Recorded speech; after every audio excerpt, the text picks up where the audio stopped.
This is the Youth Entrepreneurship Dialogue 2025. You are not just the future of Ghana's economy. Many of you are already shaping its present. We remain committed to walking your journey with you in various ways through our partnership with Mastercard Foundation, because your story truly matters to us. We believe the convening provides a space for solution-oriented conversations grounded in real ecosystem needs, and then an opportunity for stakeholders to co-create innovative pilots in areas such as talent development, funding models, and policy reform.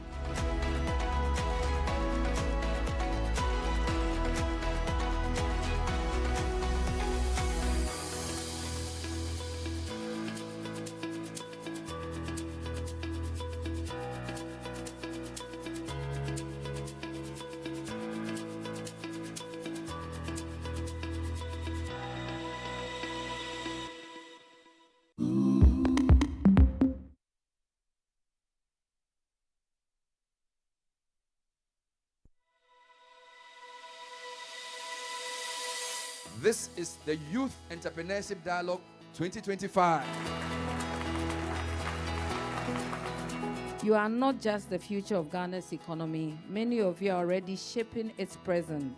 We remain committed to walking your journey with you in various ways through our partnership with Mastercard Foundation, because your story truly matters to us.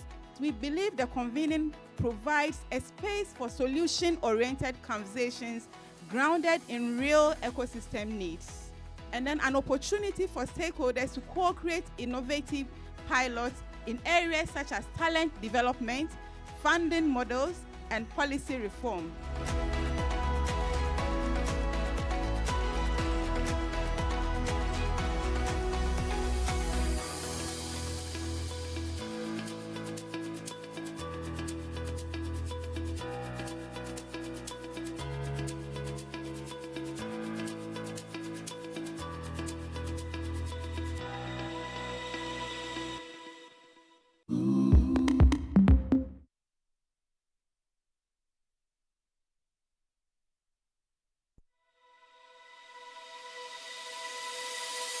This is the Youth Entrepreneurship Dialogue 2025.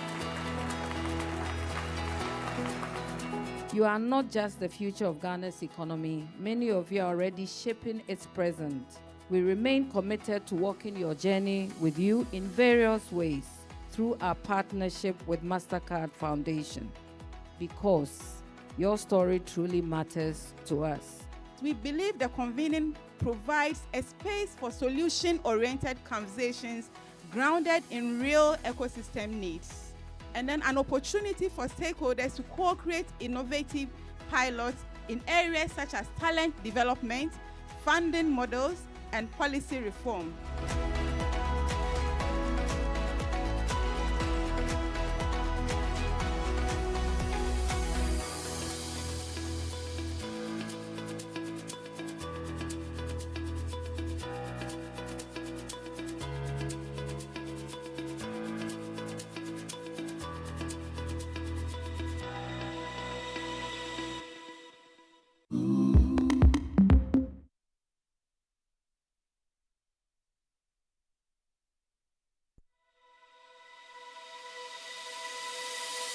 This is the Youth Entrepreneurship Dialogue 2025. You are not just the future of Ghana's economy. Many of you are already shaping its present. We remain committed to walking your journey with you in various ways through our partnership with Mastercard Foundation, because your story truly matters to us.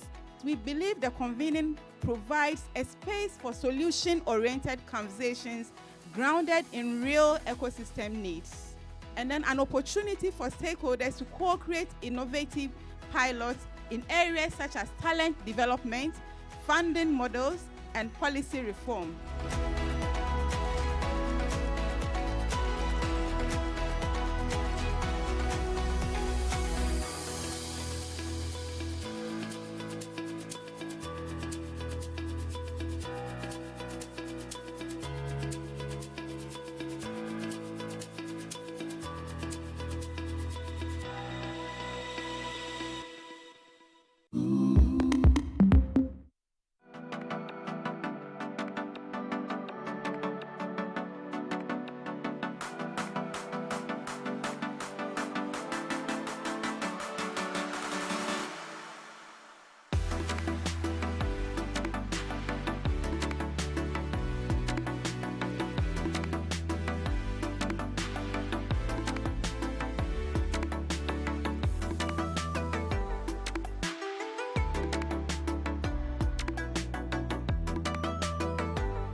Stay in line, please.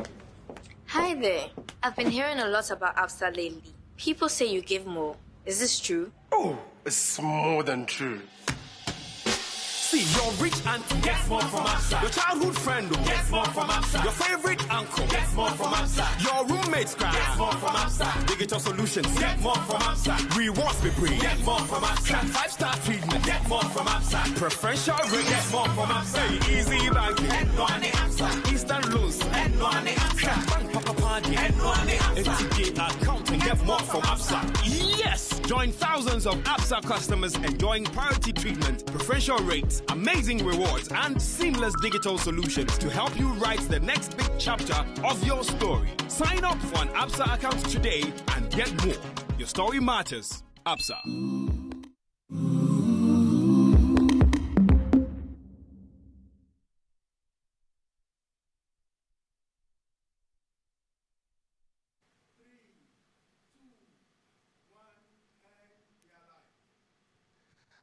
Hello and good morning, everyone.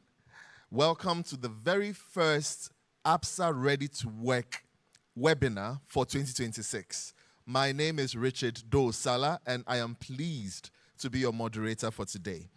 Now, for those of you who have been following our journey, you know that Absa Ready to Work is our program at Absa Bank that we use to equip young people with skills that they need to transition from education into the world of work. And one of those skills that we're going to be talking about today is a skill that is taking over industries all over the world, and that is artificial intelligence.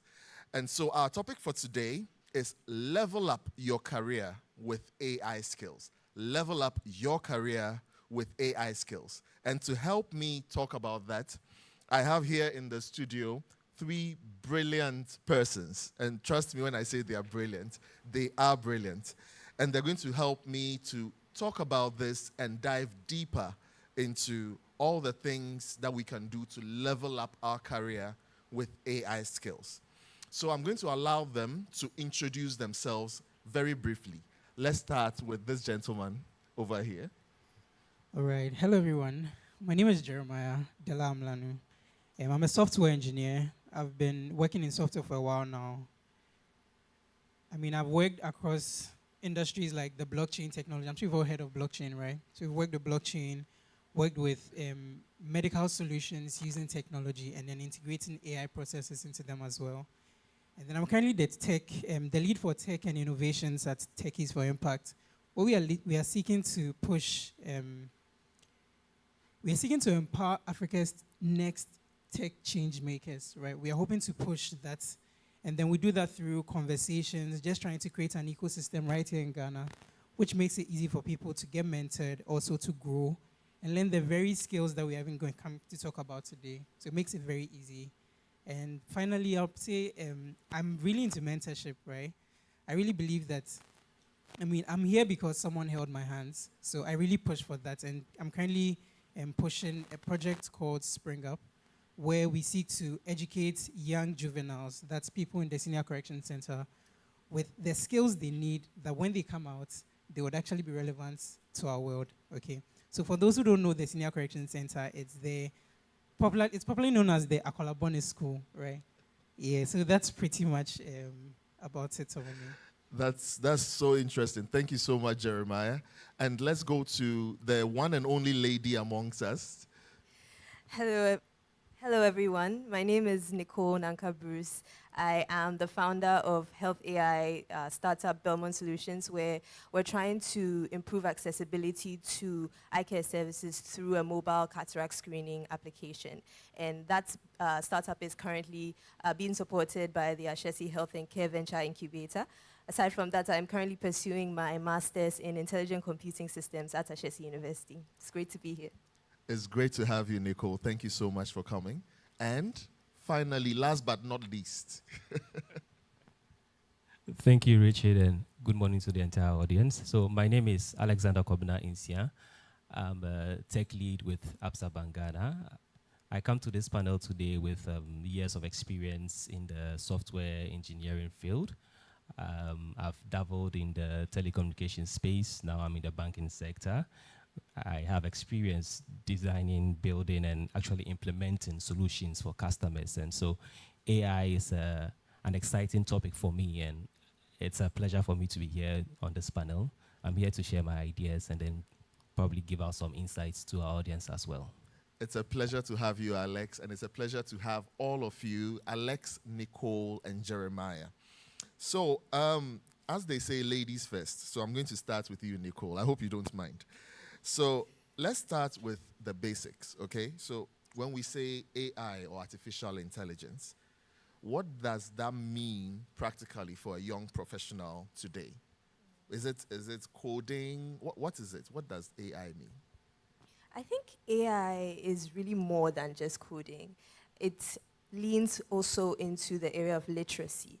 So what that means is it's you knowing what AI to use for what task, how to use it, and when to use it. And this could look like employing, not even technical skills, skills like critical thinking and human judgment to be able to review and refine AI outputs. And essentially, it's just being able to leverage AI tools to enhance your work in the safest way possible and effectively and appropriately.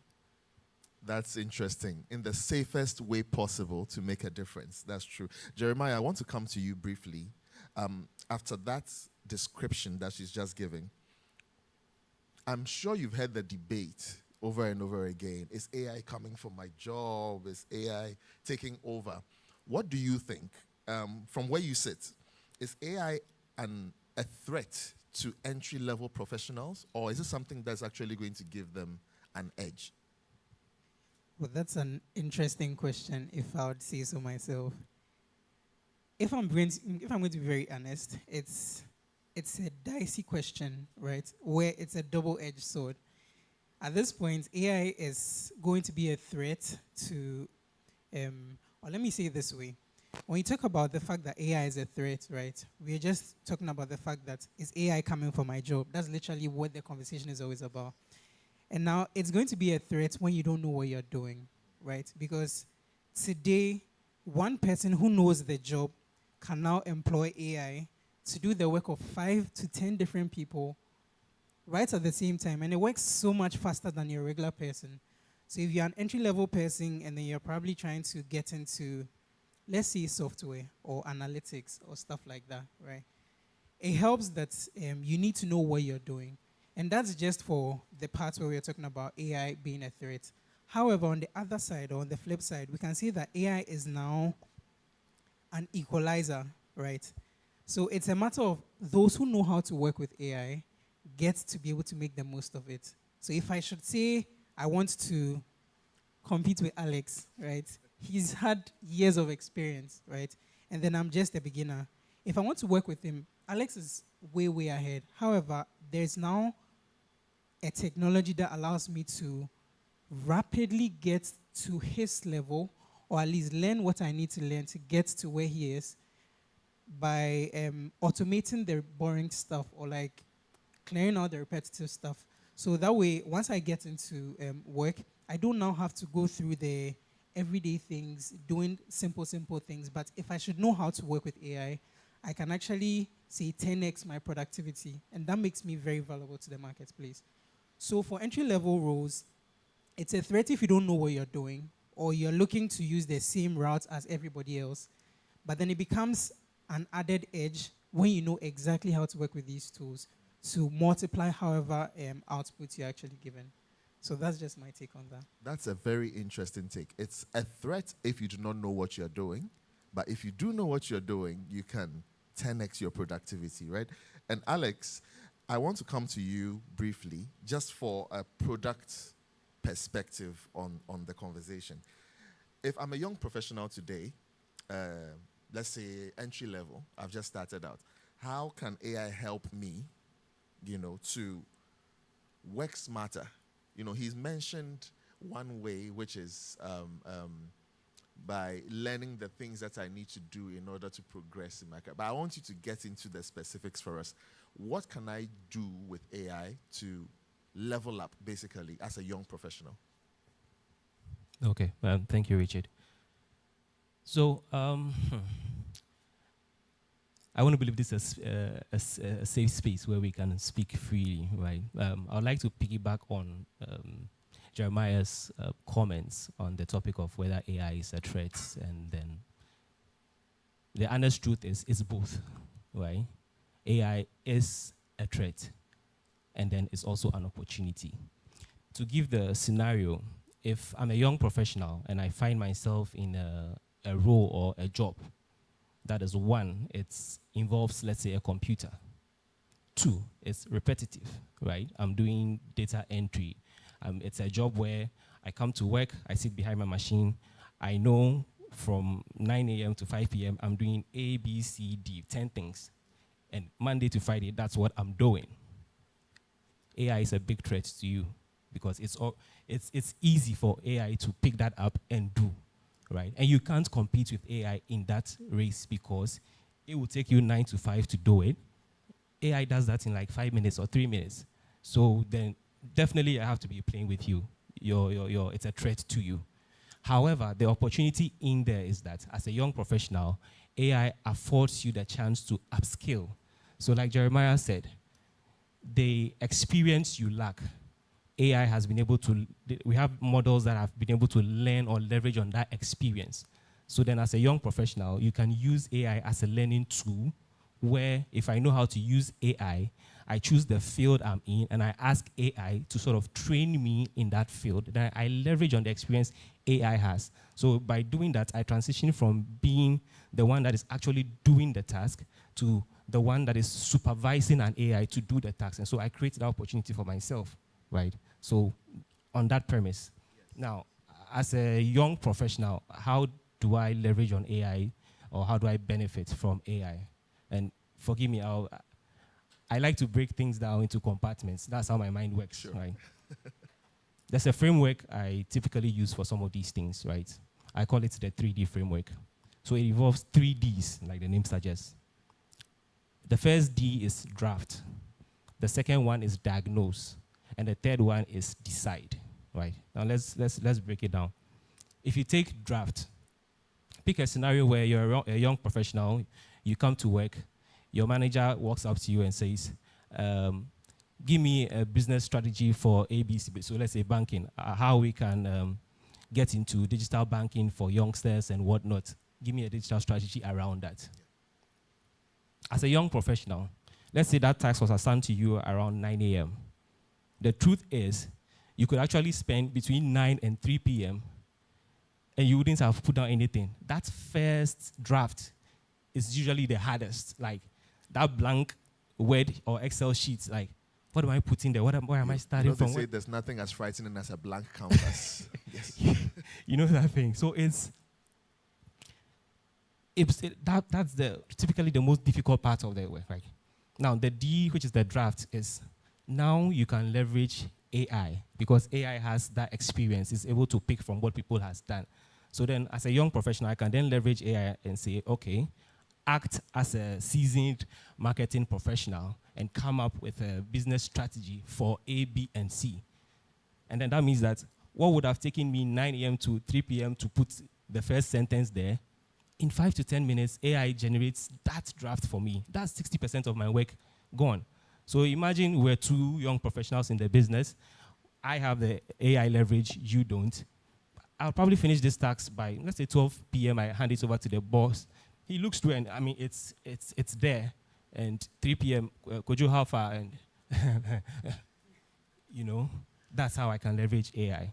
Now, if I talk about diagnose, which is the second D, you can leverage AI to sort of analyze information. Again, you are given a task, let's say an Excel sheet that contains a lot of numbers. Your boss says, find trends or come up with some analysis for it. Charlie, where do I start? I just came out of school now. Like, leverage AI, right? You know how to, you need to learn how to use it. You leverage it. AI does that analysis for you. You go through what AI has done. You own that work because, I'm saying own that work because you're going to submit it in your name. You will highlight that, yes, I leveraged on AI, but at the end of the day, you submitted it, so you need to be able to speak to it, okay?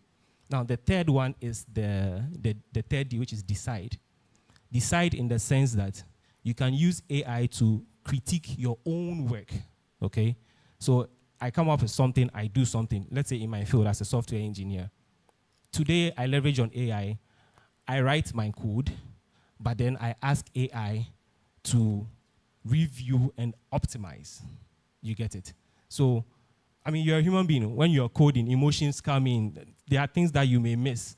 But then AI will take its time, break it down, and say, hey, this bit, I think you could have done it this way. It would have saved you 2 minutes. The system would have been faster, that kind of stuff. And so in that sense, use AI to do some sort of critiquing on your own work. So for me, that is the framework I use. Once you're able to tick the boxes for those 3Ds, I think as a young professional, you will do well regardless of the field you find yourself in. That is a really interesting framework, 3D framework. And I want to stay on workflows for a minute because you talked about how it can help you improve your flow of work, right? But Jeremiah, I want to come to you and just ask, just building on what he said, can you give us an example of how you could use AI to simplify a certain workflow, either using a tool or just the workflow itself to get things done much better? Okay, so I'll pretty much just piggyback off of what he mentioned, right? Let's just say the example of analytics. Your boss reaches out and asks, oh, I want you to get this done for me. It's a 2,000-page document. And I need you to, or probably they've shared different documents of data from McKinsey and some of these firms that do research, right? All the top ones. Exactly. So, and then, I mean, you're supposed to get the job done. You see those bosses that come and be like, I need it done. The timelines they can't work with, I mean, and it's normal because it's business as usual, right? So imagine you're asked to get something done. We're talking about 2,000 plus pages. You're expected to go through everything, analyze, and then get us feedback so that we can work with that as projections for the goals for this fiscal year or this year's plans, right? How would you go about that? This is where we can use a simple tool that's available to everyone with a Gmail account. It's called Gemini, and I'm sure we've all heard of it. It's just another version, more or less, of ChatGPT, right? And Gemini is designed to actually handle large amounts of data. So I'm using that as an example, right? Gemini can literally analyze all of that document. Like, it analyzes everything, and it's able to generate for you based off of what you're looking for, and then probably generates the reports and everything you need. But here's the caveat. If you're going to be doing stuff like that, you need to understand how to go about the concept of prompt engineering, okay?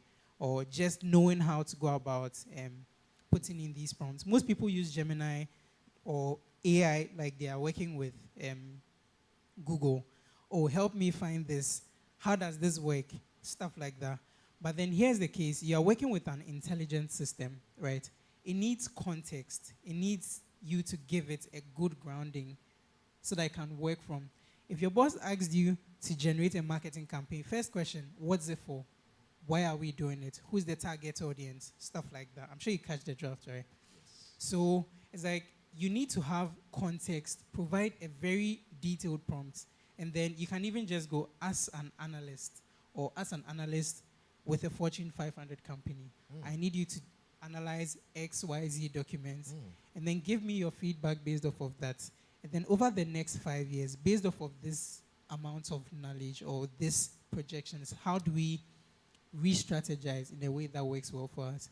So that's actually a way you can implement simple AI, everyday AI tools to actually speed up your work process and also make you sound a lot more professional. Like you actually come out as someone who knows their work, right? Without having to spend all of that time needing to do a lot of back and forth.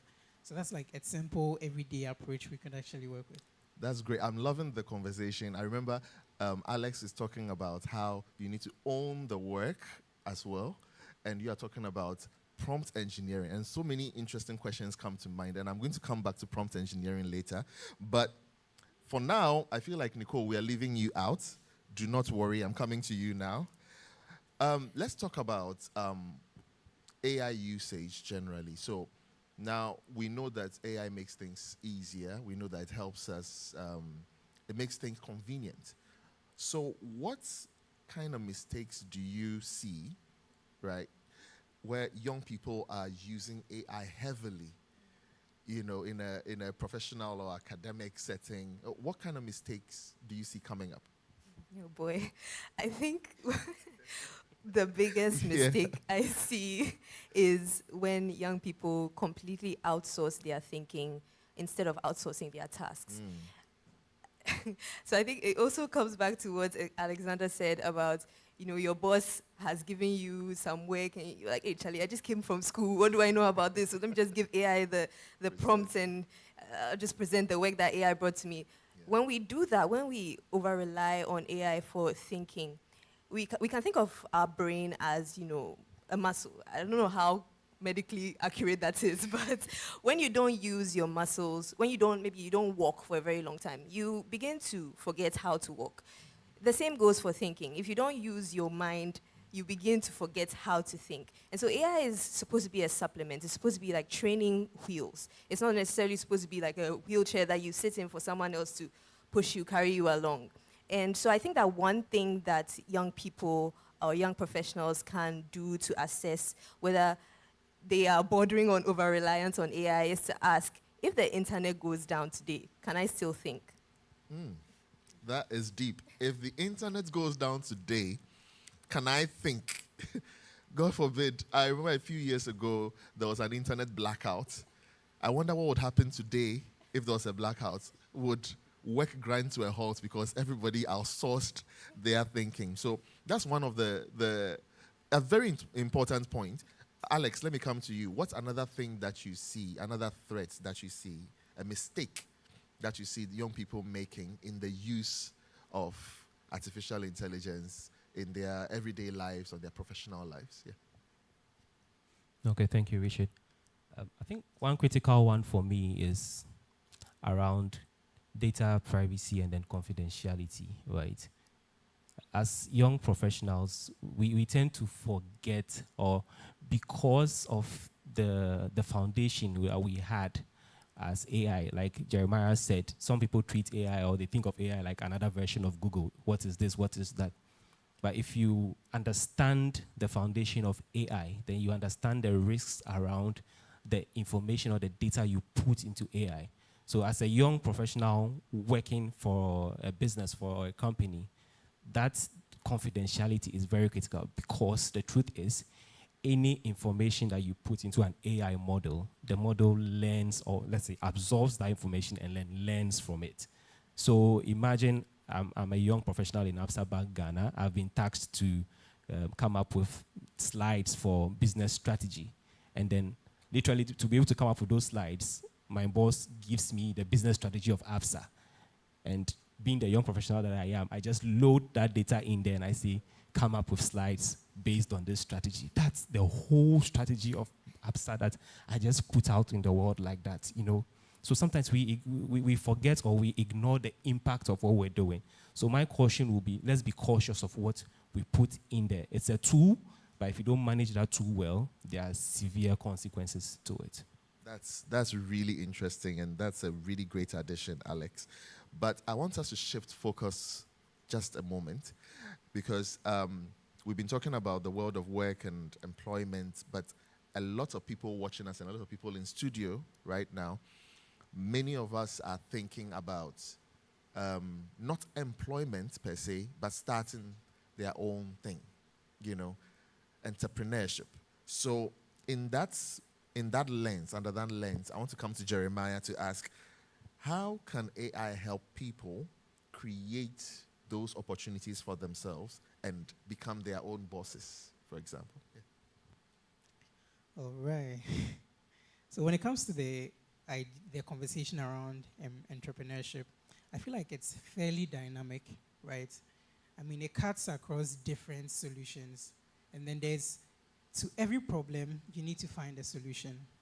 So just a simple example here. You notice that here in Ghana, there is, off the top of my head, I can't seem to remember, like I can't seem to bring up something, but then just seeing like there's a problem, right? And then you're trying to analyze the problem in such a way that you can find a solution for it.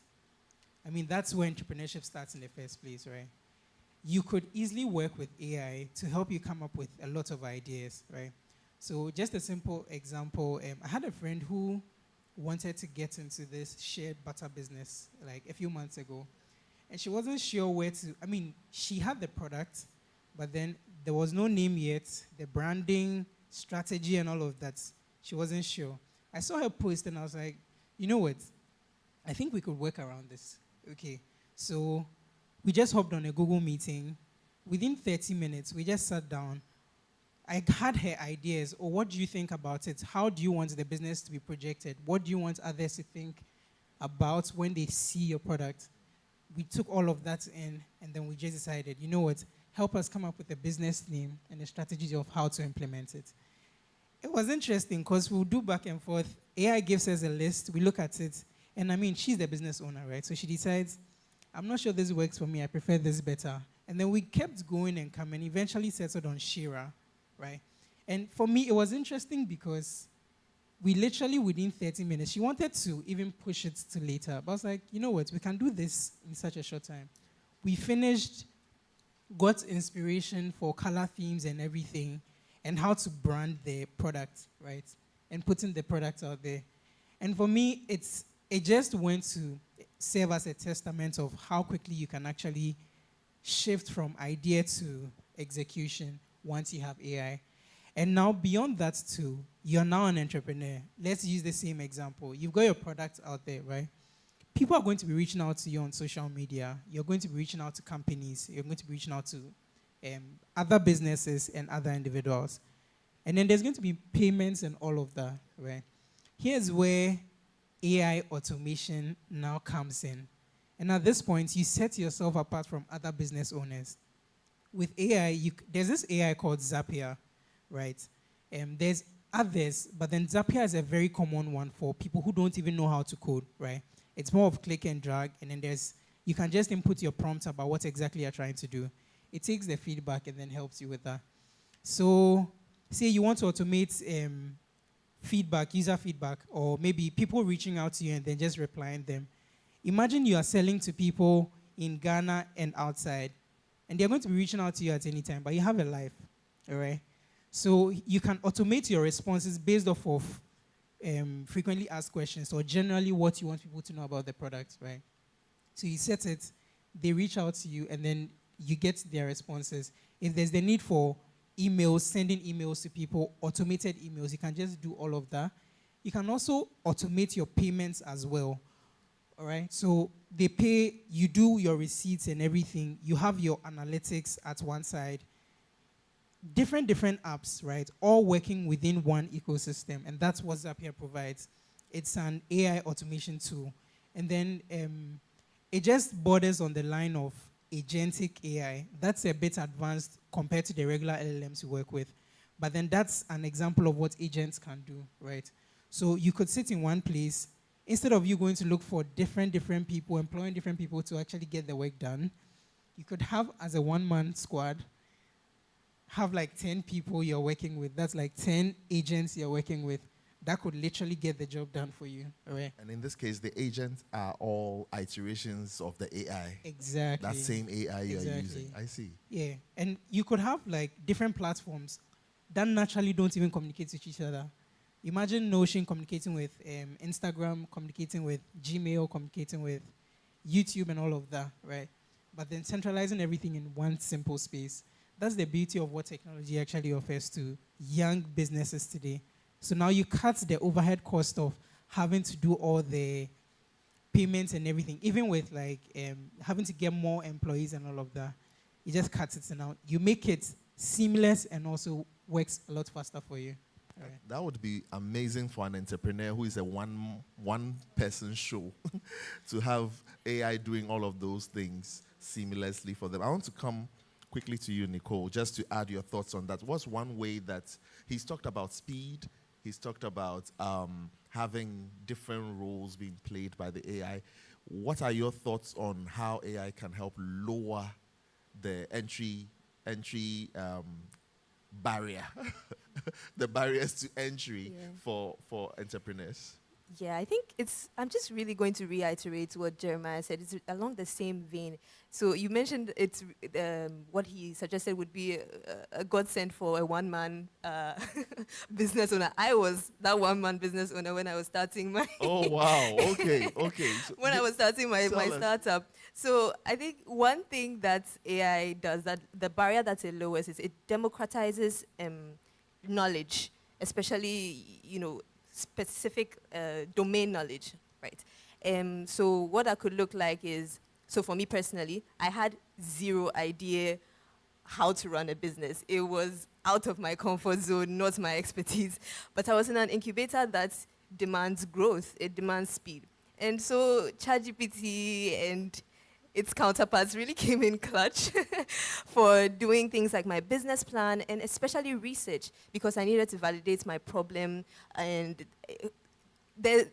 so Ghana has a data collection problem. And so finding data information on the things that I needed to find was really hard. But then I used tools like Perplexity, which is really good for, it's like a centralized source for, doing internet-wide research. It can help you find references, resources that otherwise, if you had used regular Google searches, you wouldn't have found. So that's, I think, one thing that AI can do. It also provides the opportunity for people to cut costs where costs could be money or time by not necessarily hiring expensive specialists to do something. So as a business owner, I don't necessarily have to go and take a programming course or hire a high-end developer in order to make an MVP and validate in the market. So, yeah. That's so interesting that you've been through the process. And I love how we've already, if you've been paying attention,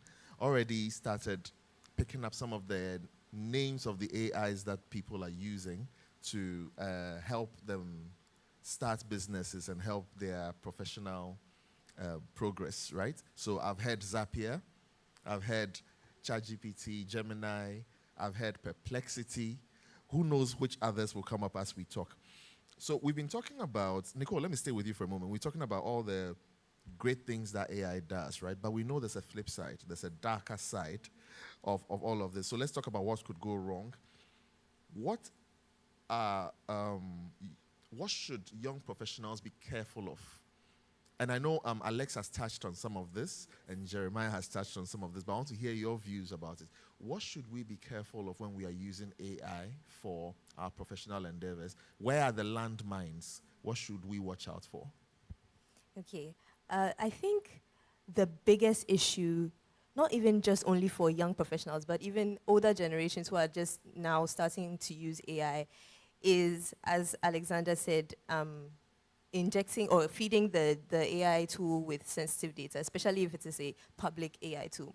And there was a trend recently, I think last year or so, where people were feeding pictures of themselves and their families into tools like ChatGPT and Gemini just to cartoonify them in the style of Studio Ghibli, which is an animation studio.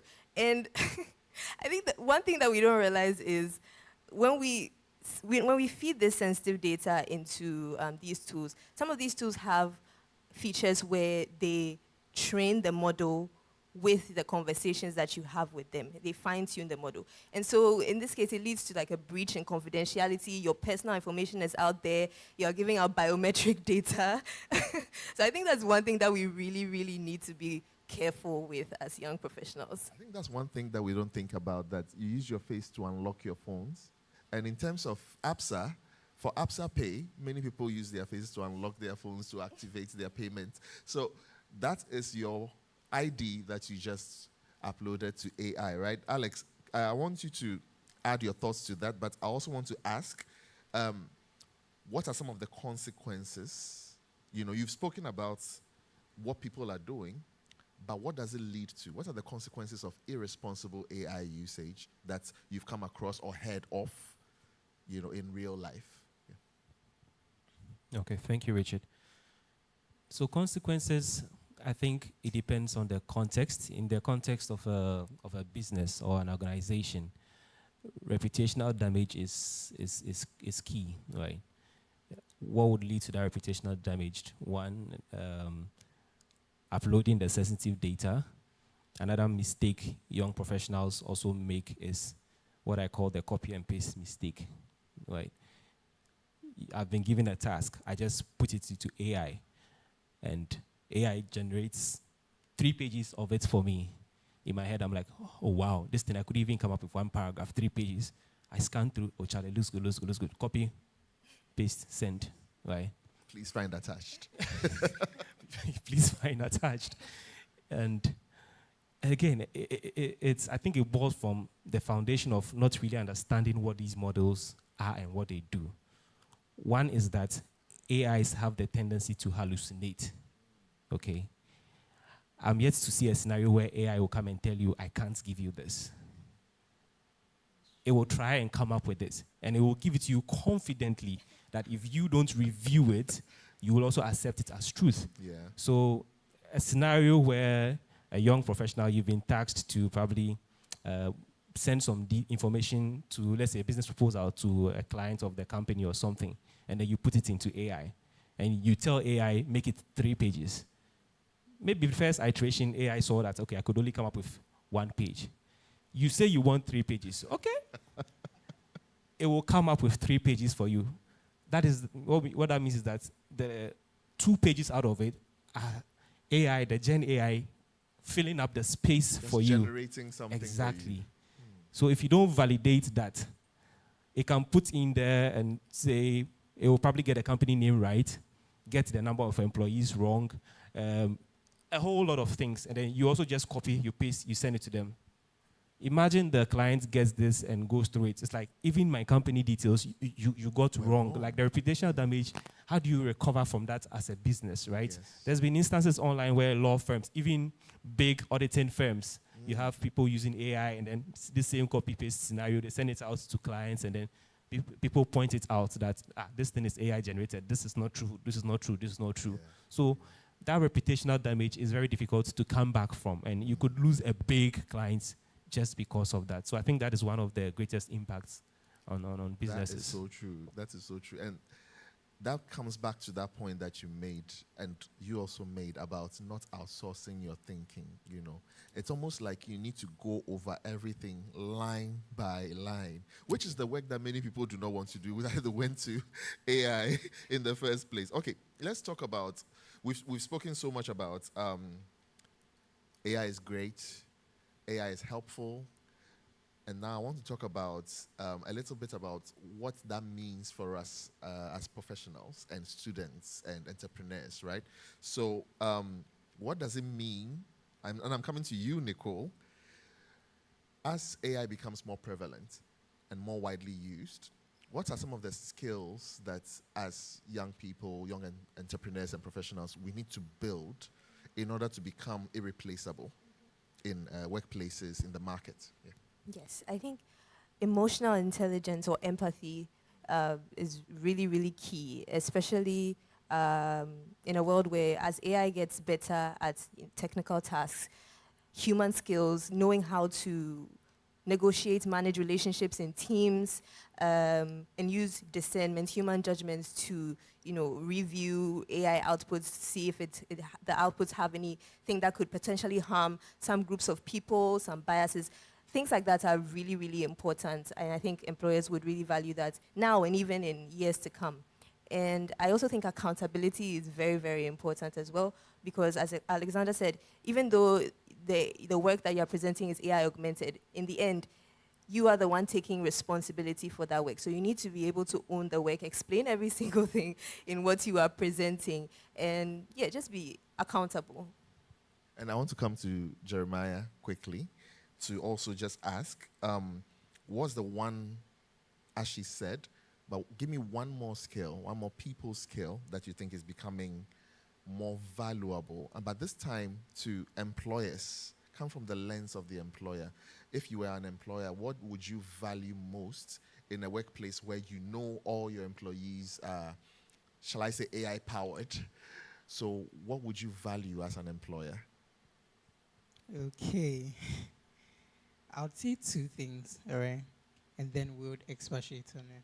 So for starters, I believe adaptability, how easy it is for you to meet a problem work your way around it, and then move on. It's such a valuable skill today.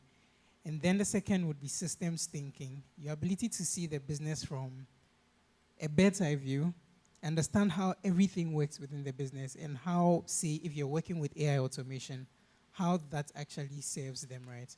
So let's just talk about adaptability, right? I'm sure you've had your internships, or you've worked with someone who has to ask you for everything. For business owners, trust me, you, it's not something that's very fun, right? Where you need to hold a person's hand and show them everything they need to do. But it helps for you as an individual to be able to figure things out on your own. I have this thing where it's just the word I coined, right? That it's figure out ability. I love that. Figure out ability. Exactly. Your ability to figure it out. Yes. It's so important. Trust me. And it doesn't just have to do with even you working in software or banking necessarily. Every single space you find yourself, if you're someone who doesn't need a lot of hand-holding, you can figure things out quickly, it sets you apart from the rest of the pack. Do you understand? So as much as possible, in today's world where you can have different models or different AI models that can handle very different complex tasks, it helps that you don't now have to be going back and asking for permission all the time. But you can work on your own, figure things out, and then bring whatever solutions you found to your business owner. And then for them, if they see that you're bringing solutions, imagine your solutions are actually adding an extra $10,000 or even like $100,000 to the business per month. Just imagine how much I'm willing to pay you, because I know you're actually an asset and not just someone who gets the job done. Precisely. Yes. And then when we're talking about systems thinking, it's basically understanding things from a perspective where, I've given you a task and I want you to get the job done for me. You know, some people will just do whatever you've asked them to do, and then that's where it ends, right? But then here's where you stand out, right? You're talking about the business, and then you realize that, okay, so this is the task my boss has given me. How does this actually play in the grand scheme of things? And how does me moving things up or stepping things up a notch in my delivery actually make me more relevant to this business, right? When you start thinking from that perspective, you realize that yours is not just to get the job done, but yours is to become someone who provides solutions to the business. Trust me, if you're in Absa and then you have that kind of level of thinking, it becomes you're someone people want to work with because you get the job done in a way that sets you apart or even gives you an upper hand compared to everybody else. So if you're talking about human-centric skills that actually set you apart, I would say adaptability, alias figure-outability, and systems thinking. That's amazing. I'm going away with that word, and I'm going to use it somewhere. So, figure out ability. Okay, thank you so much. So we've talked about the AI skills, and then the risks, and we talked about how to get an edge in all that. And we're going to go into how to package those skills so that we are ready for opportunities as young people. But before we do that, I want to come to the audience for a couple of questions. And so as they prepare to send the mics around to the audience, let me just read one comment we saw on YouTube that says, Gio Kobe says, AI is here to improve our workflow, so we shouldn't hate it, but learn from it. AI is here to improve our workflow, so we shouldn't hate it, but learn from it. And we couldn't agree more with that. So let me come to the studio audience briefly. Are there any questions that you want to put to our panelists? Can we have a mic sent round? Any questions? I think somebody at the back. No? Okay, so while we get ready for that, yes. So just get your questions ready, and then we'll come to you with the microphone. Let's go on, and I want to lead with you, Alexander, on this part. How can a young person use AI to improve their employability and grow faster once they are in the role? How can a young person, and I know you've touched on it briefly, but I want you to go deeper on this one. How can we use AI to improve your employability? And Alex, I want you to touch on while I'm in a role and I'm preparing for another role, right? Because most of the time, people are in a role for maybe 5 years, and then they are getting ready. They are trying to be their boss in that company or in another company. So how can AI help them to build that capacity? Okay, so to rephrase, probably how can I use AI to accelerate my career, Yes. more or less? Okay. I would say to be able to do that, you would have to leverage on AI to accelerate learning for you, right? Going back to the point I made of experience, we're at a point where there used to be a time where you cannot buy experience, right? But technically speaking, today, I can buy experience, right? If I make up my mind that I want to move into marketing by come next year, I could actually do that because of AI, in the sense that I can, and I tend to do this a lot, right? Ask AI, tell AI that, okay, you're a young professional, you're currently into this. You want to move into marketing in the next year. Come up with a detailed step-by-step plan on how I can achieve this. That's it. That's amazing. It will give you step-by-step what you need to do, and it will literally give you the manual. The rest is up to you as a human being, and that is where we fail, because you start, the excitement dies down. It is not easy. Learning has never been easy for us as human beings, right? So this prompt I just described, somebody will put it in there. Today is what? Wednesday. They will start giddy, giddy, giddy, giddy. By Saturday, Charlie, the thing. But then the person who actually stick to that plan will evolve, and you see that by the end of that 1 year, you would have evolved, or you would be ready for that position or that role that you have. But it requires your commitment and then your consistency. So the tools are there now. You have to be able to leverage it and then use it. That's amazing. The tools are there. You have to leverage it. But I want to just take a quick question that we have from an online person. Someone says, and I want to bring it to you, Nicole. They're asking, should I list my professional, my AI skills on my CV? Should I put my AI skills on my CV? Is it necessary? Yes. The answer is a resounding yes.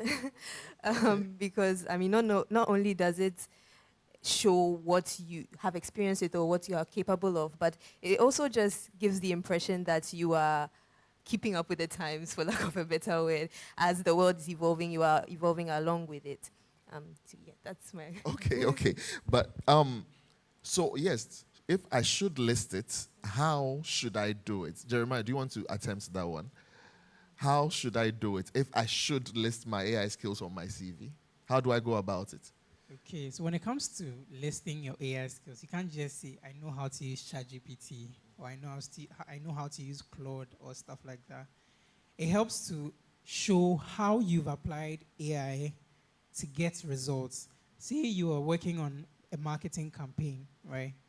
You can show how you applied AI to help you execute X, Y, Z, and then how much output you got from it, or what kind of results did you get.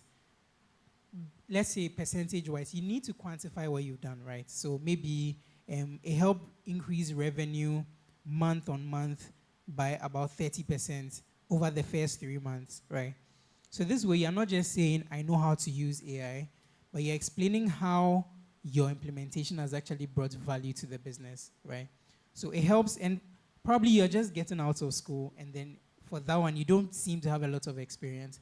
You can literally apply it to maybe whatever, let's say we are doing marketing, right?